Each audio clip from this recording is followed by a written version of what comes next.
De alguns séculos para cá, a humanidade em geral, ela vem tendo um tipo de visão um pouco diferenciada do que tinha antes, né? Antes nós vivíamos em uma sociedade que tinha uma visão integral, mais holística a respeito das coisas, e a partir de determinado momento nós começamos a focar em dualismos, em materialismos, enfim. E hoje aí nos encontramos meio que dissociados, né, dessa ideia de compormos a natureza. Nós temos uma visão muito utilitarista das coisas, de como as coisas podem nos servir, e não como as coisas efetivamente são, para que elas servem, não só para nós, mas para o todo em que elas se encontram, né? Então eu gosto sempre de começar a falar desse tema, lendo um trechinho de uma obra de um grande pesquisador, um grande filósofo, um grande matemático, físico, inventor, teólogo, Pascal. Acho que todo mundo conhece, ou já ouviu falar em algum momento, né, que estudou história, estudou física, estudou matemática, ouvimos falar de Pascal, que estudava sobre aritmética, triângulos, a lei de Pascal sobre hidroestática, enfim. Ele também era um filósofo e deixou aí uma obra que foi publicada póstumamente, em 1670, chamada Pensamentos, que eram reflexões pessoais dele a respeito de diversos temas. Um dos trechos dessa obra chama-se O Homem perante a Natureza. Eu gostaria só de ler um trechinho para introduzir a gente dentro desse grande tema.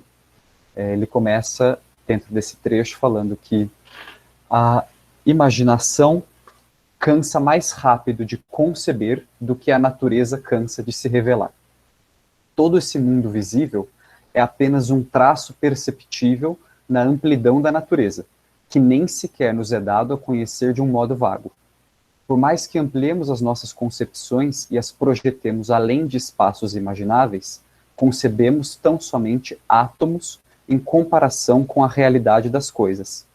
Esta é uma esfera cujo centro se encontra em toda parte e cuja circunferência não se acha em alguma. E o fato de nossa imaginação perder-se nesse pensamento constitui, em suma, a maior manifestação de onipotência da natureza. Que é o homem voltado para si próprio, considere o que ele é diante do que existe, que se encare como um ser extraviado neste pequeno setor da natureza, e que da pequena cela onde se acha preso, o universo, aprenda a avaliar em seu valor exato a terra, os reinos, as cidades e ele próprio. Que é o homem diante do infinito? Afinal, que é o homem dentro da natureza? Nada em relação ao infinito e tudo em relação ao nada. Um ponto intermediário entre o tudo e o nada. Essa é uma reflexão que Pascal faz sobre em que ponto, em que lugar a gente se encontra na natureza. Eu acho interessante esse entre o tudo e o nada, né? Porque para nós, somos tudo e somos o centro da nossa vida e acabamos aí tendo uma visão tacanha a respeito das demais realidades que nos cercam, inclusive da própria realidade dos problemas em que a gente se encontra atualmente. A filosofia pré-socrática, ela acreditava que nós vivemos em um universo de cosmo, não de caos, né? Que, portanto, existiriam leis que regem esse universo, leis naturais. E se você pratica determinado ato, há uma consequência para aquilo, né? Uma relação de causa e consequência. E nesse sentido que temos que pensar o direito internacional do meio ambiente, né? Por que existe um ramo jurídico dedicado à tutela internacional, né, de um ponto de vista internacional, à tutela do meio ambiente? Porque percebemos em determinado momento que estávamos violando determinadas leis e que seria impossível fugir dos efeitos da condenação que nós mesmos nos impomos, né? Ultrapassamos os limites da Terra, ultrapassamos os limites da natureza e, nesse sentido, colocamos em risco a própria existência da comunidade humana, a própria existência e manutenção da civilização. E o direito internacional do meio ambiente, ele é regido por um dos seus grandes princípios, que é o princípio da intergeracionalidade, né?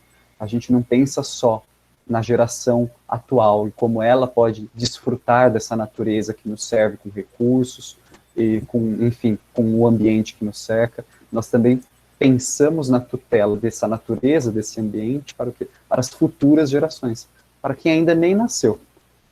Acho até que tem algo de místico, de especial dentro desse ramo do direito, que faz com que nós tenhamos um cuidado tão especial com expectativas que ainda virão, né? E vislumbramos aí o segmento da nossa civilização.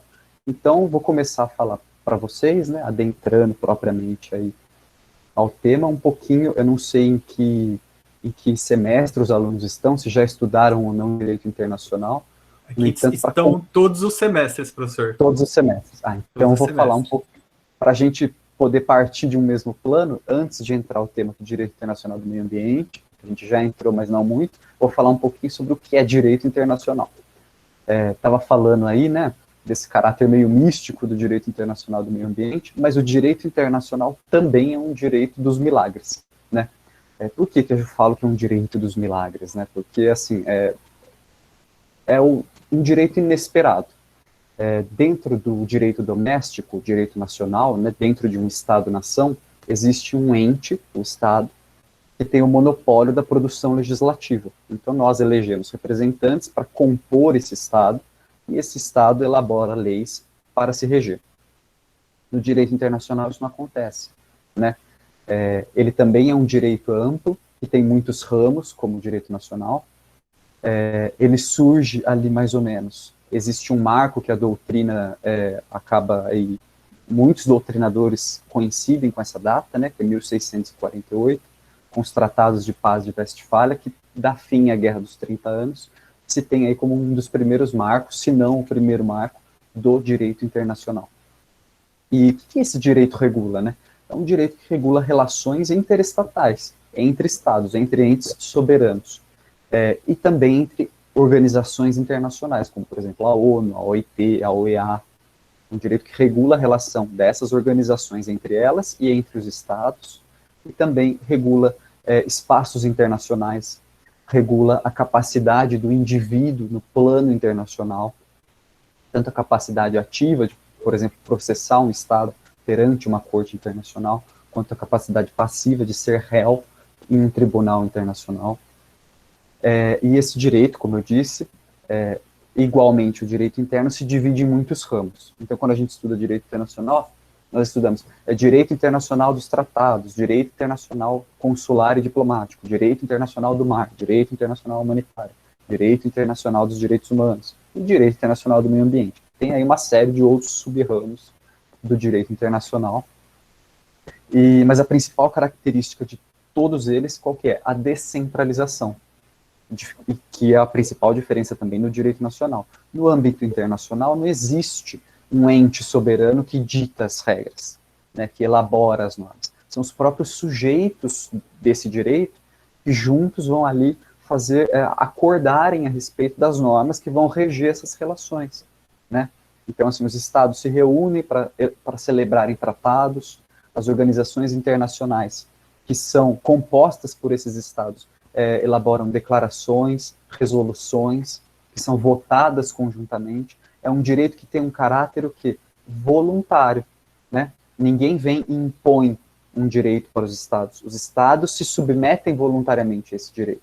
E isso já quebra uma série de preconceitos que a gente tem, que são incutidos em nós por uma mídia que não tem compromisso com as ciências jurídicas, né? Por exemplo, é errado falar que existe um globalismo, que a ONU impõe ao Brasil o cumprimento de regras. Isso não existe, não é?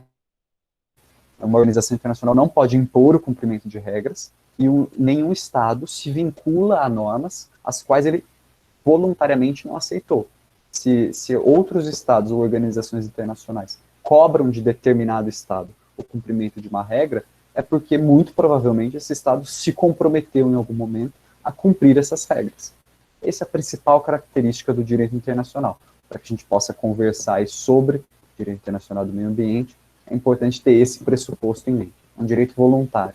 A gente juntos, os sujeitos juntos, os Estados juntos, verificam que há o quê? Um interesse em comum e, cooperando, celebram tratados para quê? Para estabelecerem políticas internacionais para determinados temas, como é o caso do direito internacional do meio ambiente, para criarem uma organização internacional com um determinado mandato para administrar determinadas situações, como é o caso da ONU, como é o caso da Organização Mundial do Comércio, por exemplo.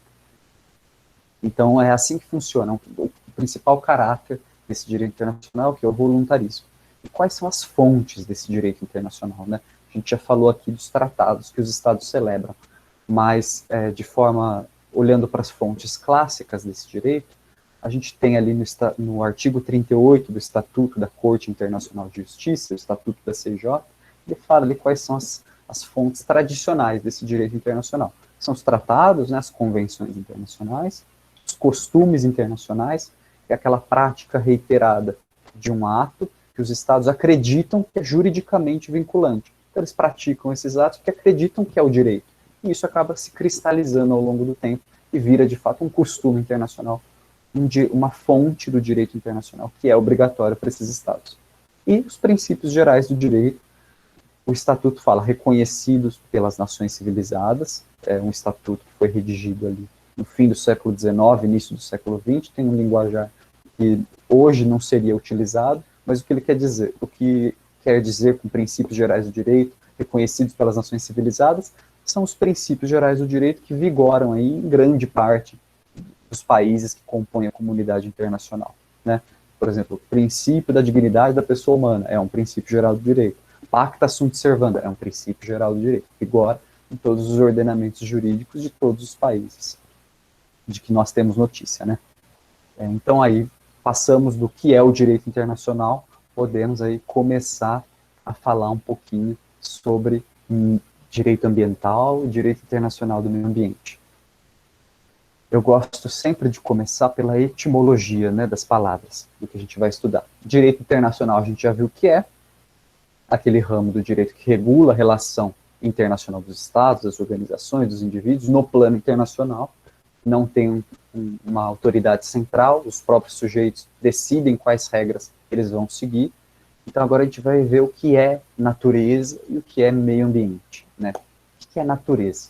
A etimologia é muito importante, né? O Platão, ele tem um livro chamado, é um diálogo de Sócrates, né? Chama Crátilo, com Crátilo, né? Sócrates e Crátilo conversando entre si, eles falam da importância de estudar a etimologia, o significado das palavras, né? Então vamos olhar aqui o que significa a palavra natureza. Do latim, a conjunção de um prefixo nato, natus, né, ou nascer e nascer, com o sufixo urso, que é o particípio do futuro de órito, surgir e gerar. Literalmente, natureza em latim significa força que gera. No grego, tem uma outra conotação essa palavra, né? A palavra que os gregos usavam para definir o conceito de natureza era phys, que deu origem aí à nossa física, nosso físico. O phys, para os gregos, e eu coloquei aqui o nome de um desses grandes filósofos, Anaxágoras de Clasômenas, que tem um tratado chamado Da Natureza, ele estuda qual é a natureza da natureza. Ele fala que essa phys, essa natureza, é produto do quê? De algo chamado nous, que os gregos acreditavam e perceberam que era o quê? Uma inteligência superior que organizava a matéria, né? A nous seria a formalização de uma intencionalidade psíquica, de uma inteligência superior, né? E, portanto, seria o quê? Tudo aquilo que está envolvido na força que gera, tudo aquilo que está envolvido na natureza, tudo aquilo que está envolvido na ação da vida. E a gente dá um destaque aqui para esse vocábulo envolvido, por quê? Porque o significado de ambiente tem tudo a ver com isso que envolve determinada coisa, né? No latim, ambiente vem de ambiens e de entes, né? Que é ser, existir, é a substância, o ente, o ser, que existe em volta de alguma coisa, que está ao redor de alguma coisa, que nos cerca. E essa raiz de envolver acaba aí tendo uma tradução em outros idiomas, não, por exemplo, na língua portuguesa, que a gente chama de ambiente, isso que nos envolve, mas, por exemplo, no inglês, no francês e no alemão, eles ainda utilizam essa ideia do ambiente ser aquilo que envolve. E aí a gente tem as palavras francesas, alemãs inglesas para meio ambiente, environment, environment, ou Umwelt, em alemão, né, que traduz essa ideia daquilo que está em volta de alguma coisa, que seria o ambiente. E por isso que em direito ambiental, isso que nos envolve, o meio ambiente, pode ser tanto urbano, né, o meio ambiente da cidade, quanto o meio ambiente natural, que é propriamente os espaços, os biomas, que não tem nenhuma ação humana sobre eles.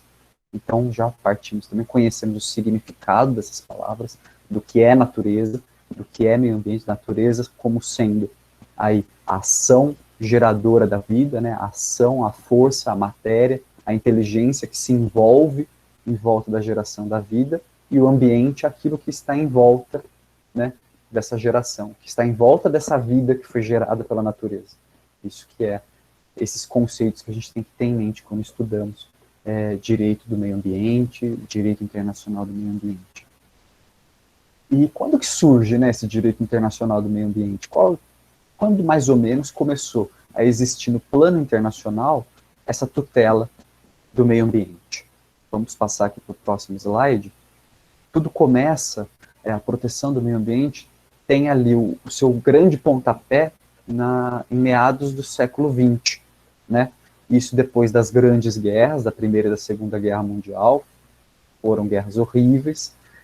Antes dessas guerras, a Europa, principalmente, o hemisfério norte, vinha de uma revolução industrial que não tinha nenhuma preocupação ambiental, porque sequer conhecia dos riscos que existiam, da degradação do meio ambiente, do uso incessante e sem nenhum tipo de regulação do meio ambiente. Tinham cidades tomadas por fumaça, por lixo, por esgoto, e não existia nenhum tipo de preocupação em relação ao meio ambiente nessas épocas. Então, portanto, a gente vem de uma revolução industrial despreocupada com o meio ambiente, que vê a natureza somente como algo que servia para um fim que era oferir lucro, depois das grandes guerras, destruições em massa, massacres massivos também. No meados da década de 60, de 70, começam a perceber que se as coisas continuassem desse modo, a gente iria se destruir muito rápido, de forma assim que não existiria a possibilidade de planejar um futuro sem conhecer a natureza, preservar o que existe e conseguir recuperar aquilo que foi perdido, né, em determinados pontos. Então, ali em 1968, um grupo de pensadores, de cientistas, denominado Clube de Roma, encomenda do MIT, né, o Massachusetts Institute of Technology dos Estados Unidos, um estudo, né, sobre como estava o estado da natureza e quais seriam as possibilidades de expansão econômica e de expansão da população ali, para que houvesse mesmo um planejamento, já que estávamos retomando a economia, né, por conta das grandes guerras, e também existia ali um panorama de Guerra Fria, em que União Soviética e Estados Unidos tinham um interesse de elaborarem políticas que fossem chamativas para que outros países aderissem aos seus ideais, aos seus planos ideológicos. Então, eles verificaram que existia um interesse em comum, né, de verificar se era possível ou não crescer mais, quais eram as perspectivas econômicas e quais eram os limites, né, que o planeta teria para que houvesse essa expansão desses países, das populações. O primeiro grande relatório que a gente tem foi o relatório The Limits to Growth. Tá? Foi publicado em 1972 e já apresentava um panorama horrível, né? Que já, por exemplo, anunciava questões que hoje nós estamos vendo, como desertificação, acidificação dos oceanos, tudo isso já havia sido previsto nesse primeiro relatório. Então, a sociedade internacional percebe que isso é um problema realmente muito grave e que, sem cooperação entre os países, não seria possível resolver esse problema. Por quê? Os problemas do meio ambiente não respeitam fronteiras. Não conhecem, a natureza não conhece fronteiras políticas. Portanto, o problema em determinada localidade tem ligação direta com problemas ambientais em outras localidades. Por isso, a necessidade de uma cooperação internacional. Foi o que se verificou nesse momento. A primeira coisa, sem cooperação internacional não seria possível superar ou tentar estabelecer um plano de recuperação e de proteção do meio ambiente. Então, no âmbito da ONU, né, começam que a Comissão sobre Meio Ambiente e Desenvolvimento Sustentável a também encomendar relatórios e fazerem convenções, né, reunindo os países para debater esses temas. Dessas reuniões da Comissão Mundial sobre Meio Ambiente e Desenvolvimento, no ano de 1987, surge o segundo grande relatório, que é o Nosso Futuro Comum, conhecido como relatório Brundtland, é muito famoso, foi elaborado pela Comissão Brundtland, por isso que tem esse nome, chefiado aí por uma mulher. Ambos os relatórios, né, o de 1972 e de 87, foram presididos por grandes internacionalistas mulheres. Isso é interessante também a gente verificar, porque as questões ambientais, como se verificou desse relatório, e hoje cada vez mais, é possível, as organizações internacionais têm um foco muito grande sobre isso, como as questões sociais e de gênero também têm um impacto muito grande sobre a questão ambiental e de segurança alimentar, enfim, tudo aquilo que está envolvido na questão do meio ambiente. E, posteriormente, outros relatórios, né? Muitas convenções foram elaboradas, nós vamos ver a seguir, e essas convenções prevêem o que esses grandes relatórios são feitos com uma determinada periodicidade, para que a sociedade internacional saiba qual é o panorama atual do meio ambiente e o que precisa ser feito em níveis internacionais, né, em nível de coordenação entre os países, para que tais fins sejam alcançados de forma célere e comum entre todos os estados. Então, desses grandes relatórios, os países se reuniram e estabeleceram marcos normativos muito relevantes. Aqui eu não consegui colocar todos, são inúmeros tratados internacionais de meio ambiente, mas tentei colocar aqui os principais para a gente. A primeira Conferência das Nações Unidas sobre o Meio Ambiente, de 72, em Estocolmo, né, que lançou ali a Comissão Brundtland para fazer os relatórios, aconteceu no ano de 72 na Suécia. Em 1982, a Convenção das Nações Unidas sobre o Direito do Mar vem regular os espaços internacionais marinhos e tem uma grande inovação no sentido de proteção do meio ambiente marinho, né? Tem uma parte toda dedicada à proteção dos ecossistemas marinhos, para que existam peixes, para que existam algas, para que existam o quê? A vida marinha necessária para o estabelecimento das cadeias alimentares, da segurança alimentar de povos ribeirinhos, de povos que se alimentam majoritariamente de proteínas oriundas do mar, e também a questão do ar, já que os oceanos são os maiores produtores de oxigênio. Tudo isso, a tutela jurídica de todos esses bens ecossistêmicos marinhos está aí na Convenção das Nações Unidas sobre o Direito do Mar, na parte 12. Em 1992, 10 anos depois, a Conferência de Nairobi aprovou a Convenção sobre Diversidade Biológica. Também é outro tratado importantíssimo, porque sem diversidade biológica não existe proteção do meio ambiente, porque o mecanismo natural depende da diversidade biológica, tanto para a perpetuação das espécies, quanto para a manutenção das condições ecossistêmicas de determinados locais, que impactam, inevitavelmente, condições ecossistêmicas de outros locais, já que cada ecossistema, apesar de ser autônomo, né, em determinado ponto, ele afeta outros ecossistemas vizinhos, e isso é uma relação em cadeia. No ano de 92 também aconteceu a Eco 92, né, que é conhecida aí como Rio 92, também foi aqui no Brasil, Conferência das Nações Unidas sobre Meio Ambiente e Desenvolvimento, foi chamada de Cúpula da Terra, foi uma das reuniões mais importantes sobre meio ambiente que já foi feita no âmbito da Organização das Nações Unidas. Dessa conferência surgiram também inúmeros documentos internacionais juridicamente vinculantes, como, por exemplo, a Declaração de Princípios sobre Meio Ambiente, que enuncia ali quais princípios regem o direito internacional do meio ambiente e foram internalizados pelos países que se utilizam desses princípios para os seus direitos ambientais internos. Dessa conferência de 92, da Rio 92, surgiu a Agenda 21, que estabelece o que é uma agenda política para os estados cumprirem de forma cooperativa e estabelecendo o quê? Objetivos em comum para esses estados alcançarem em determinados tempos, metas de emissão de carbono, metas de proteção de ecossistemas. que foram renovadas posteriormente.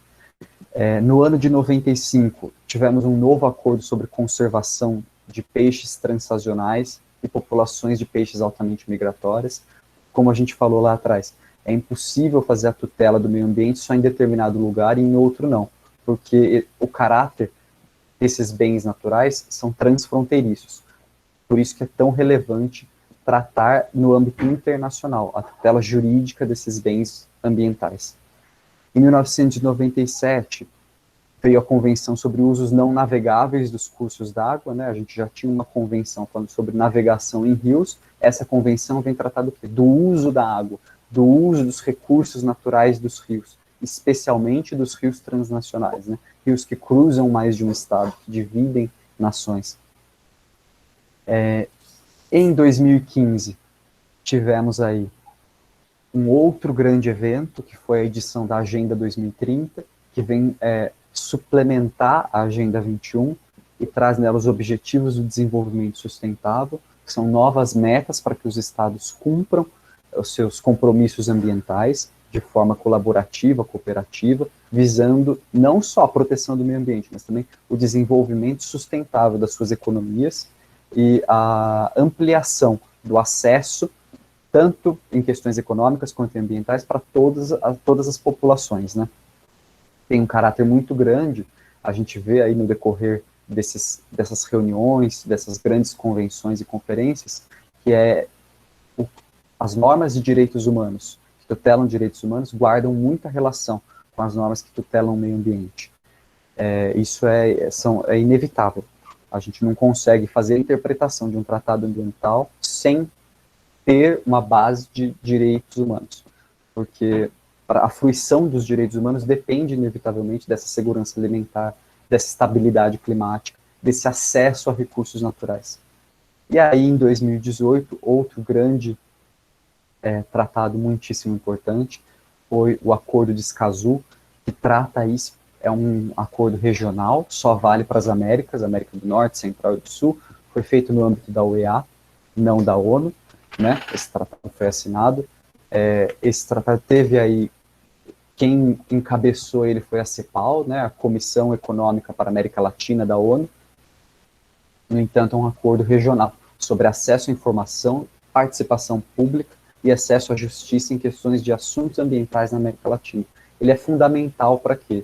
Esse acordo, para que internamente nós tenhamos a possibilidade de fiscalizar a atuação dos nossos estados e ter medidas judiciais, medidas administrativas, para exigir o cumprimento desses compromissos internacionais e também das normas nacionais relativas à proteção do meio ambiente. Agora, como eu disse para vocês, esses não são todos os tratados, mas são alguns dos mais importantes, existem outros que são importantíssimos, mas se fosse falar disso, precisaria de umas 20 palestras para a gente tratar de cada um desses tratados e falar aí ao menos de 50% deles, porque são realmente muitos. Passando os marcos, então, importantes, vamos falar um pouquinho sobre como se dá essa tutela internacional do meio ambiente, né? Internamente, a gente verifica que o Poder Judiciário, o Poder Executivo, através das suas funções administrativas de fiscalização e tudo mais, buscam fazer a implementação e o cumprimento das normas internacionais ambientais, das normas domésticas. No entanto, internacionalmente também é possível buscar o cumprimento dessas normas, ou então buscar reparações pelo fato dessas normas terem sido ultrajadas em determinado momento por um Estado.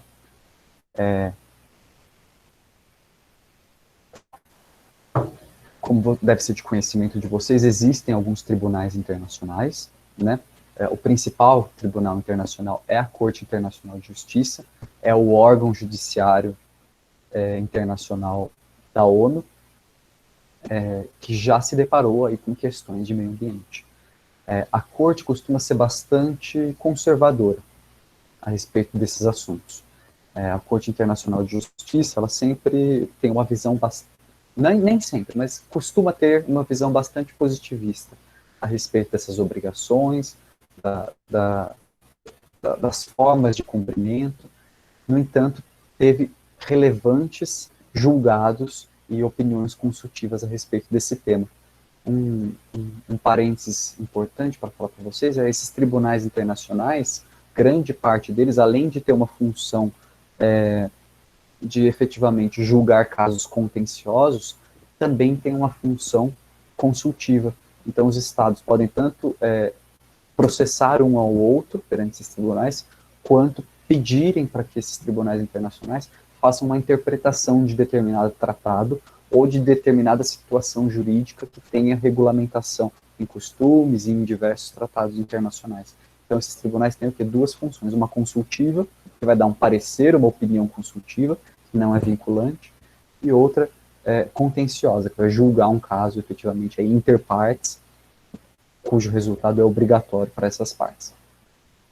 Então, sobre a Corte Internacional de Justiça, como eu disse para vocês, ela já enfrentou a questão ambiental diversas vezes, mas julgados relevantes da Corte a respeito do tema, o primeiro deles que eu gosto sempre de trazer é uma opinião consultiva, né, chamada legalidade da ameaça ou do uso de armas nucleares. Nesse caso, a Corte ela foi instada a se manifestar a respeito da legalidade do uso ou da ameaça do uso de armas nucleares. Prima facie, não tem não guarda nenhuma relação com o direito ambiental. No entanto, sem ser questionado a respeito desse tema, a Corte diz que é ilegal a ameaça ou uso de armas nucleares cujos resultados para o meio ambiente não sejam previsíveis, ou cujos resultados sejam de destruição em massa de determinado bioma, ou de determinada floresta, ou de determinado espaço compartilhado ambiental entre os estados. É um julgado muito importante que fala, já dá a ideia de que existe aí uma proteção a esse meio ambiente. Outro caso relevante, agora um caso contencioso, é esse Gabitkovo na Guimarães, que foi uma usina hidrelétrica feita entre a Hungria e a Eslováquia, que aí acabou destruindo o bioma de um rio internacional, né? Um rio que passava aí por esses dois países.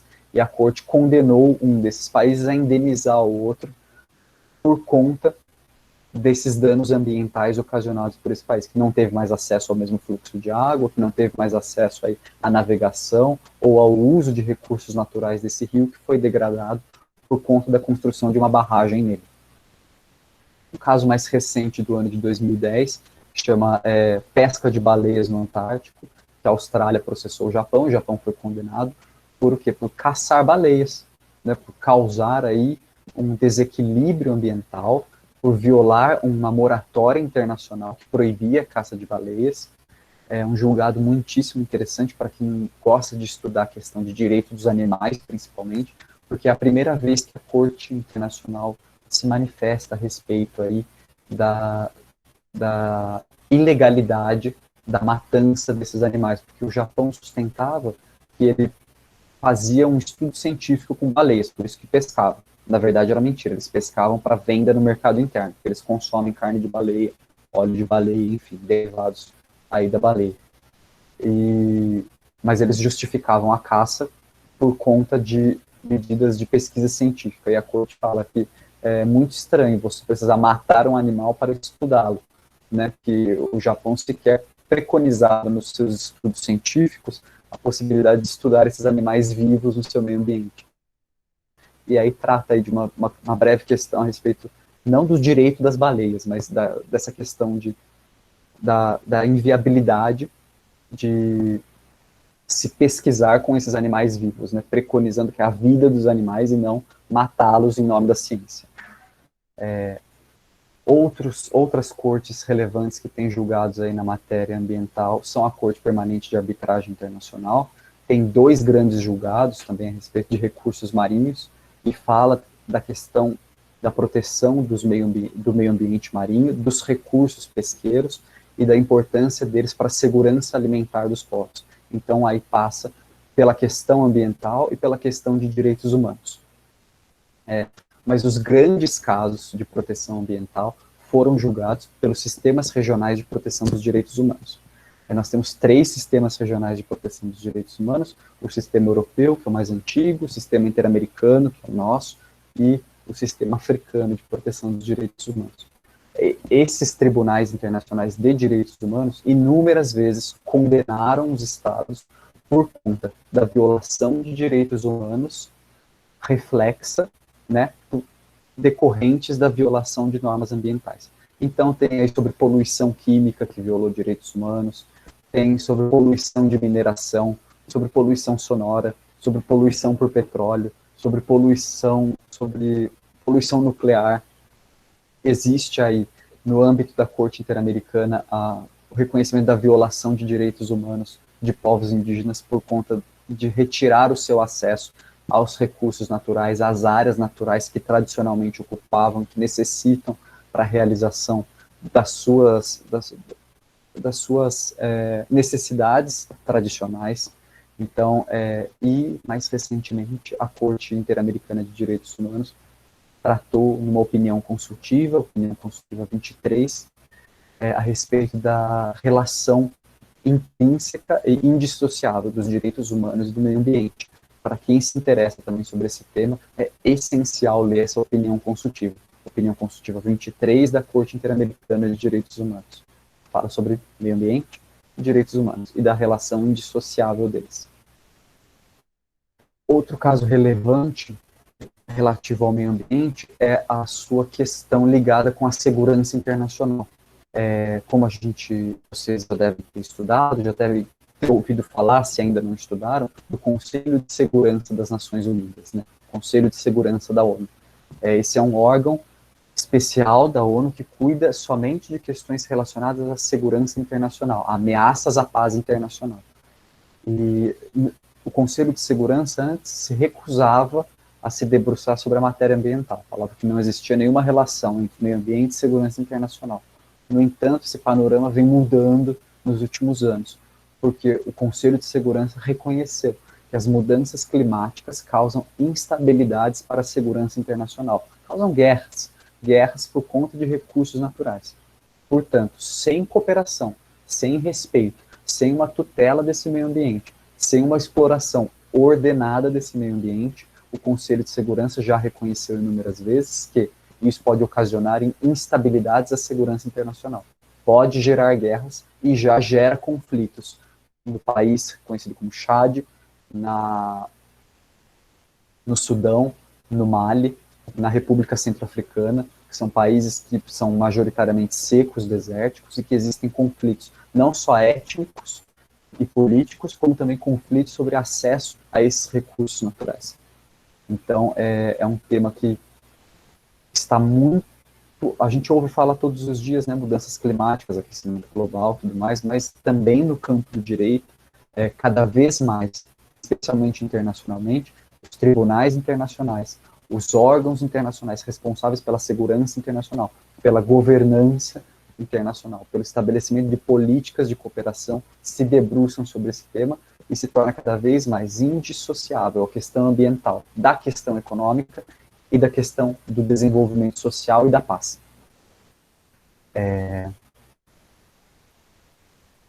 Eu gosto também de falar, como nós vínhamos dizendo, né, dessa indissociabilidade do meio ambiente e dos direitos humanos.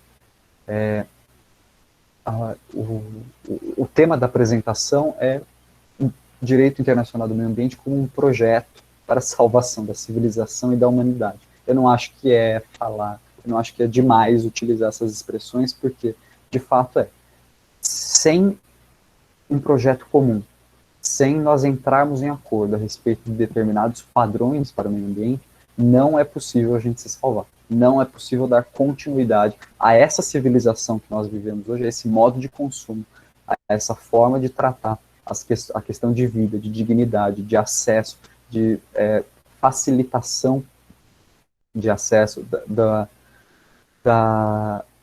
forma como nós conseguimos conceber e efetivar os direitos humanos. É impossível dissociar a questão ambiental, a questão da ecologia, da garantia dos direitos humanos. Eu gosto muito do livro do professor Thiago Ferstensafer. Ele trata sobre direitos fundamentais e proteção ambiental. ele é um dos maiores pesquisadores atualmente sobre essa matéria no Brasil, sobre a relação entre meio ambiente e direitos humanos, e ele fala, né, que a consagração do direito ao ambiente ecologicamente equilibrado como direito fundamental acarreta no reconhecimento do caráter vital do ambiente como condição básica para a vida, indispensável à promoção da dignidade e do bem-estar humanos, e para a concretização do conteúdo de outros direitos humanos. Por isso que é um tema tão relevante. A gente não pode tratar de determinados direitos sem ter em mente a questão ambiental. Hoje em dia não é mais possível, porque nós já somos 7 bilhões de pessoas no planeta. Os recursos são finitos, né? Não existe uma segunda terra que possa ser explorada, a gente ainda não descobriu. Portanto, a gente tem que repensar a nossa forma de como utilizar essa que a gente tem, de como proteger essa que a gente tem, de como garantir a maior parte das pessoas o acesso a esses bens ambientais para que tenham seus direitos humanos reconhecidos e não consagrados, né? Tenham seus direitos humanos reconhecidos e efetivados. Especialmente nós, que somos da área jurídica, não podemos ter uma visão a respeito desse tema simplesmente apaixonada, realmente o meio ambiente é legal. Não, nós temos que dar efetividade para isso. E como que nós fazemos, né, isso? Não adianta também a gente só vir aqui falar, fazer um colóquio, fazer um simpósio, uma palestra sobre o meio ambiente. É necessário que nós ensinemos pelo exemplo, né? Essa é a melhor forma que nós temos de fazer, especialmente nós do direito. E o que a gente pode fazer, né, para salvar a nossa civilização, para salvar a natureza? Repensar formas de consumo e de produção. Não podemos mais manter os padrões da revolução industrial, o consumo desenfreado como a gente tem, diminuir o consumo de plástico e destinar os resíduos recicláveis para reciclagem, para reutilização. Nós não podemos mais explorar como se não fosse ter fim esses recursos naturais. Precisamos reaproveitar o que temos, é economicamente mais viável, gera mais empregos e, de quebra, a gente consegue aí recuperar nosso meio ambiente ou então deixar de causar danos maiores. Reduzir a emissão de gases, isso aí tanto no direito se estuda isso, a gente ouve falar disso todos os dias, a todo tempo, portanto, sempre procurar evitar o consumo de derivados de petróleo, de combustíveis fósseis, sempre preconizar por energia limpa. Nós temos meios de fazer isso? Às vezes não, porque a energia limpa ainda é cara, mas a gente pode eleger pessoas, pensar em formas de organização da sociedade civil, para que cobremos do Estado políticas públicas para que a implementação dessas formas sustentáveis de desenvolvimento sejam feitas o quanto antes, não é mesmo? Apoiar iniciativas que viabilizem o desenvolvimento sustentável, investir em educação, especialmente educação ambiental, é um problema sistêmico. O problema dos direitos humanos e o problema do meio ambiente é sistêmico. E eu acredito, assim como acho que grande parte de todas as pessoas acreditam, que é um problema que vem ali do berço, né? Vem ali da educação. Nós não temos uma educação ambiental. Nós não temos uma cultura voltada para o bem-estar da coletividade, sim uma cultura individualista, que estuda, que usa as coisas para si, né, que busca somente as coisas para como as coisas podem nos servir, e não como nós podemos servir essas coisas. Valorizar a ciência e o conhecimento dos povos tradicionais, isso está preconizado, isso está positivado na Convenção sobre a Diversidade Biológica. Temos que proteger o conhecimento dos povos tradicionais. Eles vivem na floresta, eles conhecem o funcionamento daquele sistema, eles conhecem o que serve cada uma dessas folhas, o que cada planta trata, que doença é tratada por cada por cada chá, por cada folha. O conhecimento dos povos tradicionais nesse sentido é essencial para a valorização da ciência e para o crescimento exponencial do nosso conhecimento. Não podemos tratar eles como pessoas atrasadas, como selvagens. Isso é uma perspectiva extremamente atrasada a respeito dos povos tradicionais. Apoiar iniciativas de cooperação local, regional e internacional. Se possível, faça um trabalho voluntário para alguma organização, discuta o tema, faça seus projetos de pesquisa na faculdade voltados para isso. Nós temos urgência de divulgação desse conhecimento, urgência de divulgação da situação real que estamos enfrentando. Não é brincadeira. O planeta continuará. Se um dia as pessoas falam, o mundo vai acabar. Não, o mundo não vai acabar. O mundo vai continuar aqui, a natureza se adapta. É nós que não nos adaptamos. Então, ou a gente busca agora mudar a forma como nós enfrentamos, encaramos o mundo, a forma como a gente vive, senão o mundo e a natureza continuarão. É nós que vamos ficar mesmo para trás.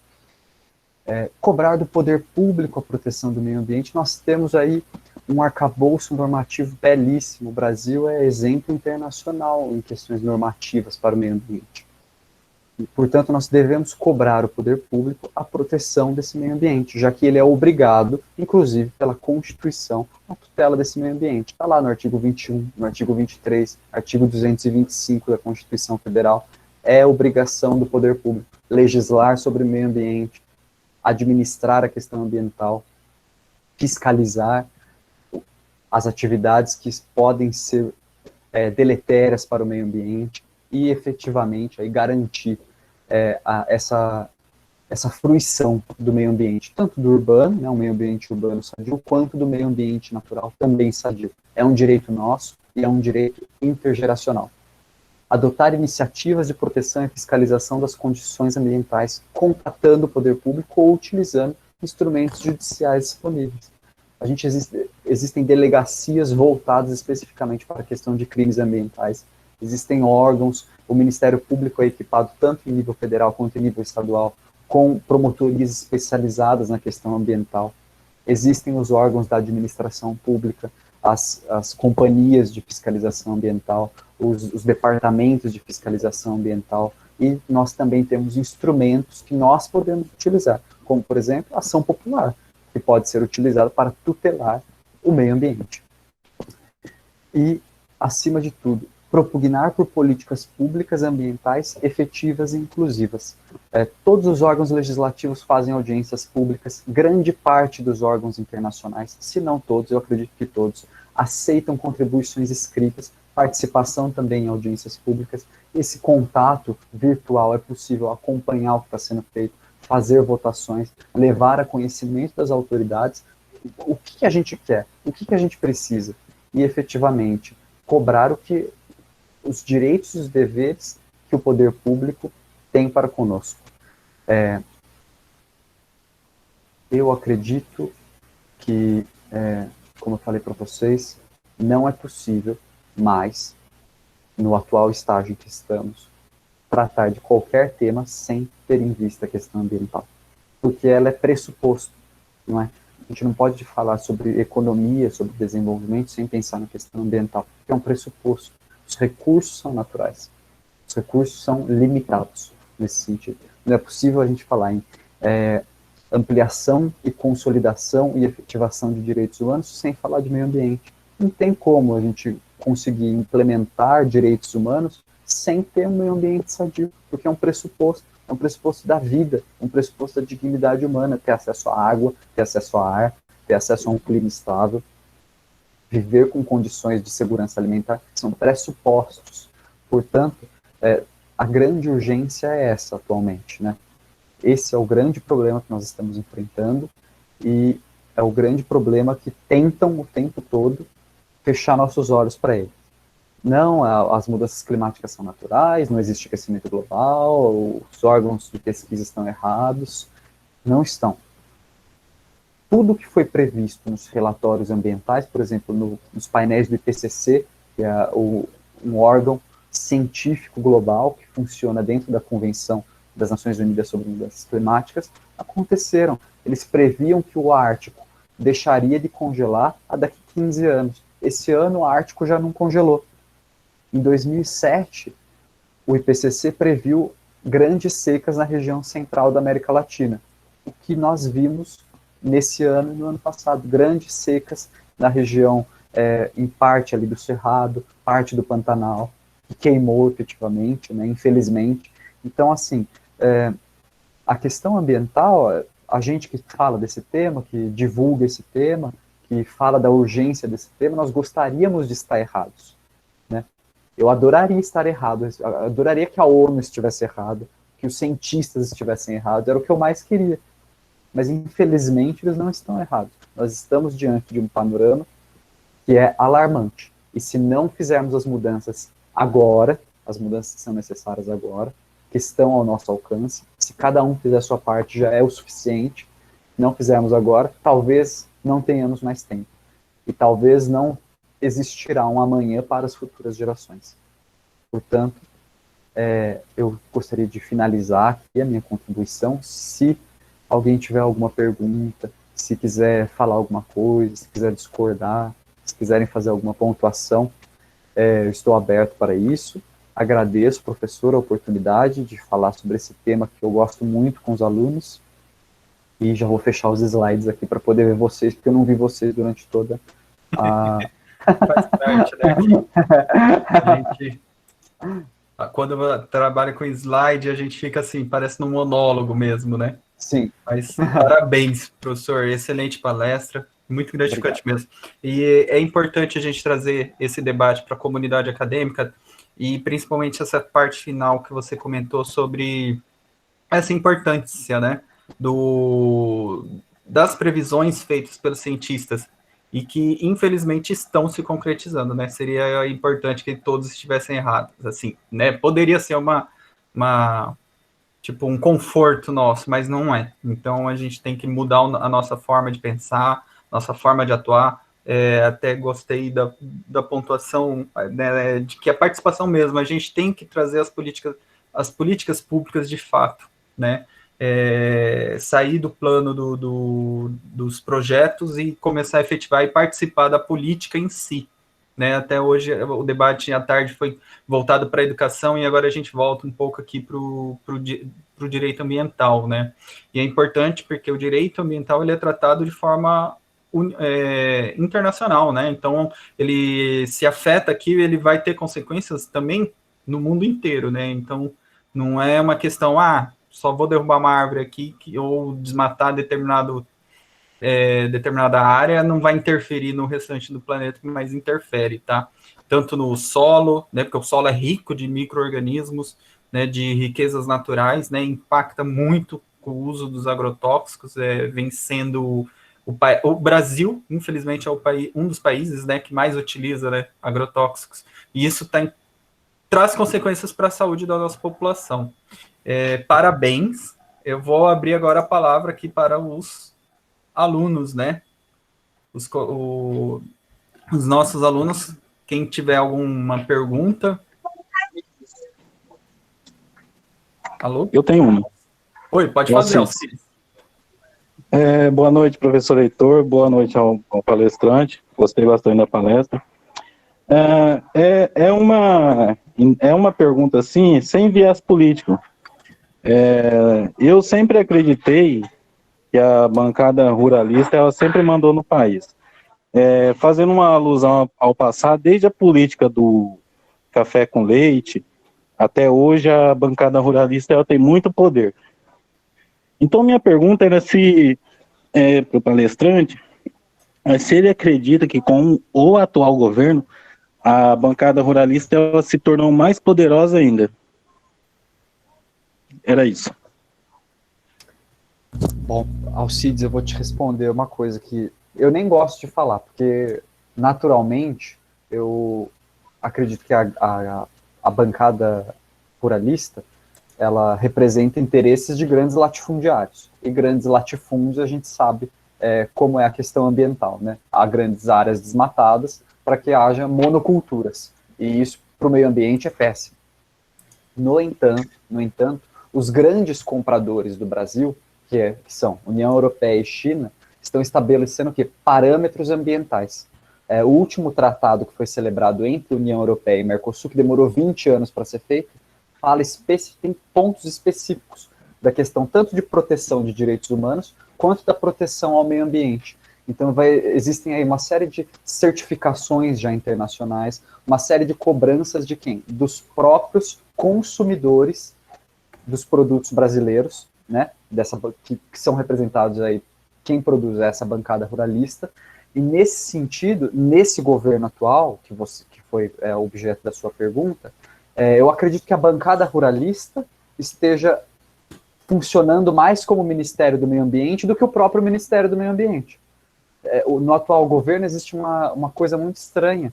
um descolamento, né? O Ministério do Meio Ambiente passa a representar interesses que são muito aglutinados a um setor produtivo que não tem nenhum compromisso com o meio ambiente, e o Ministério da Agricultura e a bancada ruralista estão preocupados em vender para a União Europeia e China, que estão estabelecendo esses parâmetros ambientais. Então, nesse sentido, a grande parte das políticas ambientais vem sendo seguradas, mantidas pelo Ministério da Agricultura.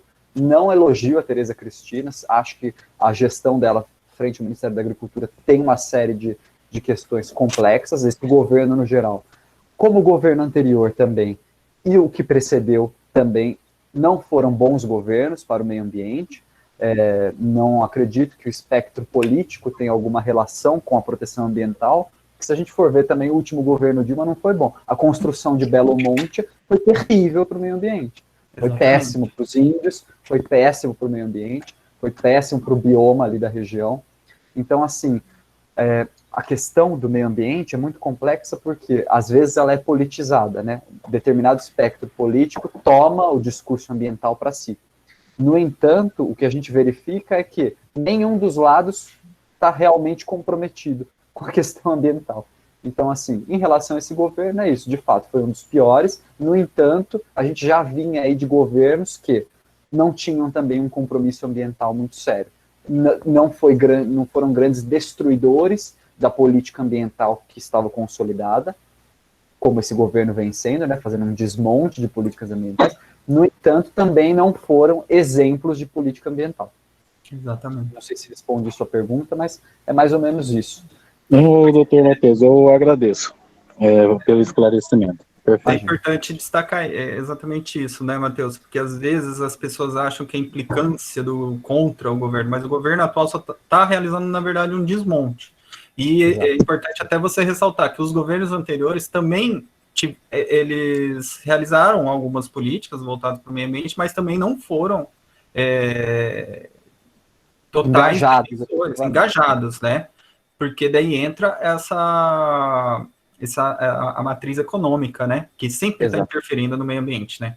Infelizmente. Exatamente. E é uma grande... Eu tomo até a liberdade de falar uma grande burrice, né?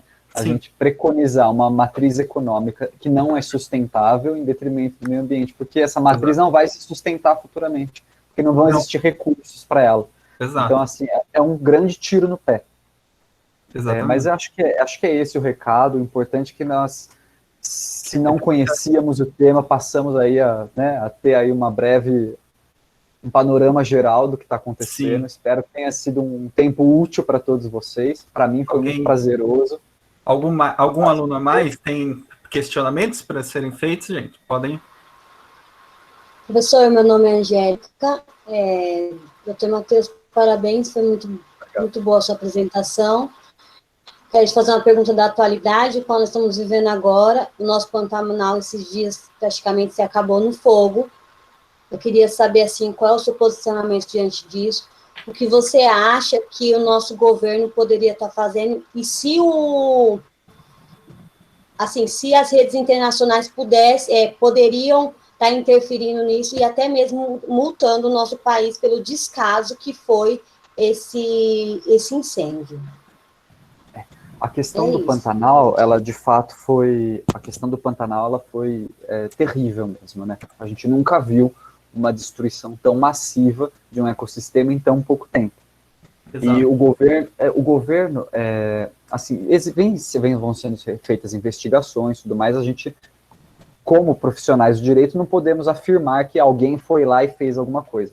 No entanto, a gente pode falar o que o governo deixou de fazer, né? O governo é obrigado, através de leis, regulamentos e da própria Constituição, diante dessas degradações ambientais, agir para quê? Extingui-las ou minimizar o dano. E o que a gente viu foi o que, efetivamente? Uma omissão em relação a essa queimada do Pantanal, né? Grande parte do momento o governo foi omisso e se recusou aí a fazer algo que fosse bastante efetivo para combater essa queimada. Internacionalmente, nacionalmente, assim, o que poderia ser feito, né? Existem aí o Ministério Público Federal, por exemplo, os Ministérios Públicos Federais poderiam processar os entes, né, por conta dessa responsabilidade ambiental. O ponto é, o Pantanal não vai voltar a ser o que era, né? Se houvesse algum tipo de reparação, seriam medidas paliativas, indenizações, e aí uma tentativa de recuperação desse bioma. No entanto, a gente sabe que nunca é igual, né? A floresta recuperada, ela nunca é igual à floresta original, tanto em questão de quantidade de espécies, quanto em questão de biodiversidade, que é a diversidade biológica dentro das espécies que ali existem. Então, portanto, o dano já foi feito. Internacionalmente, o Brasil poderia ser responsabilizado? A parte do Pantanal que foi afetada estava dentro do território brasileiro somente.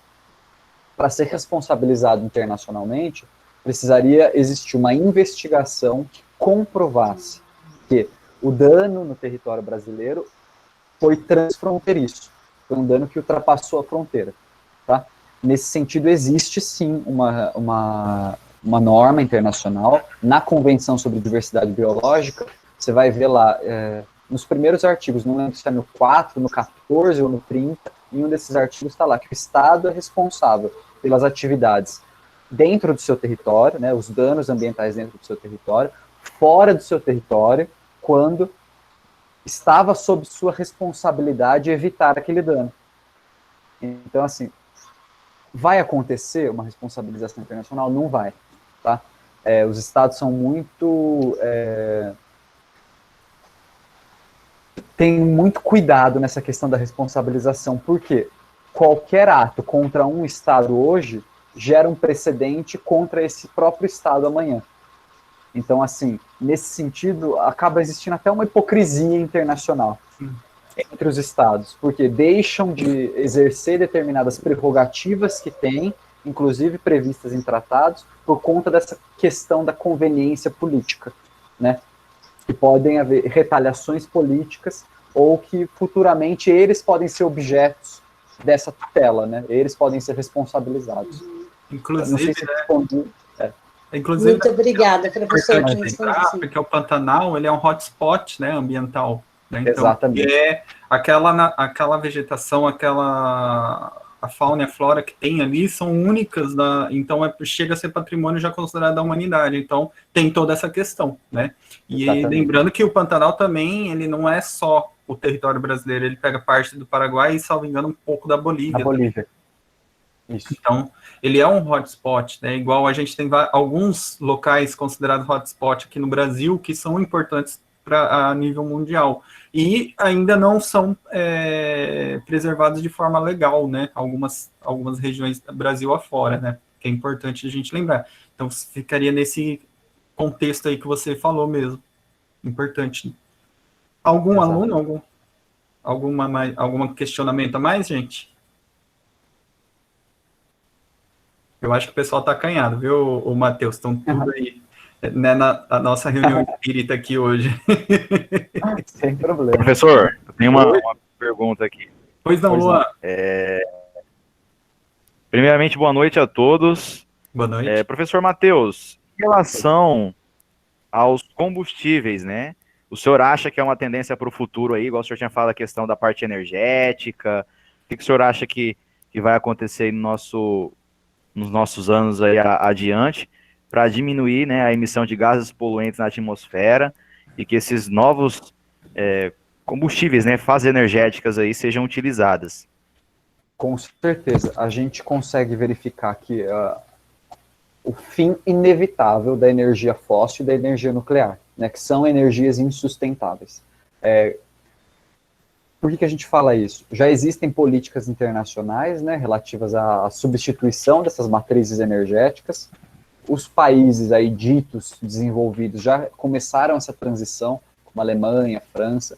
Os países produtores de petróleo, né, que compõem ali a OPEP, que é a organização que administra essa questão internacional do petróleo, também já começaram a diversificar a sua economia, porque sabem do fim inevitável dos combustíveis fósseis. Talvez a nossa geração não viva para ver a substituição total. Sim. No entanto, ela é inevitável. Inclusive, já existe a Agência Internacional de Energias Renováveis, que foi criada exatamente para quê? Administrar a governança dessa transição dos meios energéticos ditos sujos para a energia limpa. E isso envolve tanto a questão energética de energia elétrica mesmo aqui que a gente recebe em casa, quanto de automóveis, de plantas fabris, tudo isso, a tendência é que seja tudo movido a energias sustentáveis e renováveis. Ok.